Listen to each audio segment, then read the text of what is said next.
বলে ক্রাশ, কেউ বলে লাভার গার্ল, কেউ বা প্লে গার্ল, কিন্তু আমি কোথাও এঙ্গেজ না, সবই টাইম পাস।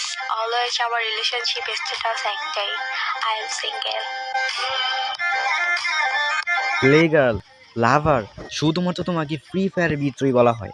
আর তুমি যেটা ভাবতেছো তোমার স্ট্যাটাস সবসময় সিঙ্গেল, ওইটা সবসময় সিঙ্গেলে থাকবে, কারণ তোমার বাস্তবে কেউ তোমাকে থাক বললাম না।